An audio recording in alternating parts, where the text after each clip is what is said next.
इस देश में क्या हो रहा है ना, जो विरोध कर रहा है ना उसको लोग ज्यादा सुन पा रहे हैं। तो ये लोगों ने ये फंडा अपना लिया कि विरोध करो तो विरोध, जैसे हम हमारे बारे में आप शब्द बोलेंगे आपको लोग ध्यान से सुनेंगे। पार्लियामेंट भी नया बनाया वो भी उनका है, सब कुछ उन्हीं का है। मतलब वो 370 भी कांग्रेसी हटाई, हर चीज तो वही लोग कर रहे हैं। विरोध वाली जो राजनीति चल रही ना कि विरोध करिए तो आपको गौर कर, आपको लोग बड़ा सीरियस लेंगे। जो मतलब है ना कि हवा के विपरीत में हम अलग डंडा लेके खड़े हैं, तो ये सब इन लोगों के ड्रामे हैं, ये कांग्रेसी। और देखिएगा इन लोग महिला आरक्षण के पहले भी लोग विरोध में थे, ये लोग कभी चाहते ही नहीं थे कि बिल आए, कभी आरक्षण। इन लोगों ने कभी इस देश का भला, देश की जनता का भला सोचा ही नहीं। तो हमारे साथ बातचीत करने के लिए भारतीय जनता पार्टी के स्टार प्रचारक हैं, गोरखपुर से सांसद हैं, सुपरस्टार हैं रवि किशन जी। रवि जी, नया बिल जो महिलाओं के सशक्तिकरण के लिए ला रहा है, आपको क्या लगता है कि इस बार पास हो जाएगा? क्योंकि कांग्रेस पार्टी ने बोला कि ये बिल हमारा है, सोनिया गांधी ने बोला ये बिल हमारा है, राजीव गांधी जी का सपना था वो मोदी जी पूरा कर रहे हैं। नहीं, पार्लियामेंट भी नया बनाया वो भी उनका है, सब कुछ उन्हीं का है। मतलब वो 370 भी कांग्रेसी हटाई, हर चीज तो वही लोग कर रहे हैं।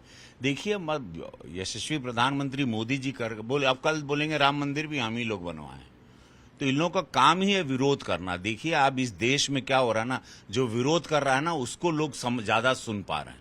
तो इन लोगों ने ये फंडा अपना लिया कि विरोध करो तो विरोध, जैसे हमारे बारे में आप शब्द बोलेंगे आपको लोग ध्यान से सुनेंगे।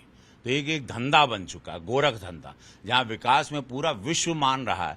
जहां कैनेडियन राजदूत को हम लोग बोल रहे हैं चलो भाई 5 दिन में निकल लो यहां से। पहली बार ऐसा इस देश में हो रहा है। ये कनाडा को पूरा विश्व उसका विरोध कर रहा है कि कैनेडियन प्राइम मिनिस्टर ने वाहियात काम किया, जो कि इस तरह का आरोप प्रत्यारोप हम लोगों पर लगाया अपने भारत पर।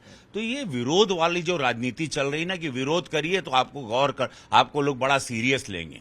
जो मतलब है ना कि हवा के विपरीत में हम अलग डंडा लेके खड़े हैं, तो ये सब इन लोगों के ड्रामे हैं, ये कांग्रेसी। और देखिएगा, इन लोग महिला आरक्षण के पहले भी लोग विरोध में थे, ये लोग कभी चाहते ही नहीं थे कि बिल आए, कभी आरक्षण। इन लोगों ने कभी इस देश का भला, देश की जनता का भला सोचा ही नहीं। तो उसमें महिला आरक्षण बिल पर ये लोग डेफिनेटली विरोध। अब इन लोग कहेंगे हमारा, उनको पता है कि पूरे देश में सारे गरीबों में, सारी महिलाओं में मेरी 3 बेटियां हैं, एक शक्ति आ गई, एक अलग से सब जगह पर एक चर्चा शुरू होगी हर घर में। हर माता पिता अपनी बेटियों के भविष्य को लेके अब बेटी पैदा होने पर कोई गम नहीं करेगा। अब बेटी पैदा करेंगे कि भाई बेटी हो गई, अब बेटी चाहेंगे, अब गर्भपात नहीं करवाएंगे। अब ये सारी जो माहौल बना है ये अद्भुत है, ऐतिहासिक है, यशस्वी। बार पास हो जाएगा 100% पास होगा भाई, काहे के लिए नहीं पास होगा? हम लोगों की बहुमत की सरकार है, हमारे पास वोट है, हमारे पास सारी पार्टी, एनडीए की पूरी पार्टी इसके सपोर्ट में। लेकिन कांग्रेस के लोग और तमाम पॉलिटिकल पार्टीज बोले कि ये तो अभी लागू नहीं हो पाएगा, 2027, 28, 29 पता नहीं कब लागू होगा। वो देखिए, ये यशस्वी प्रधानमंत्री मोदी जी के कथनी करनी में अंतर नहीं है। यशोभूमि मंगलम, G20 सब करके उन्होंने बता दिया, 370 का भी दिखा दिया, राम मंदिर भी देख लिया इस देश ने, ट्रिपल तलाक भी देख लिया इस देश ने, वैक्सीन अपनी बना के भी देख लिया, चंद्रयान पे भी पहुंच गए। ये कभी हुआ नहीं था। तो मोदी जी पर, उनकी मंशाओं पर इन लोगों को विरोध करना ये बहुत गलत बात है।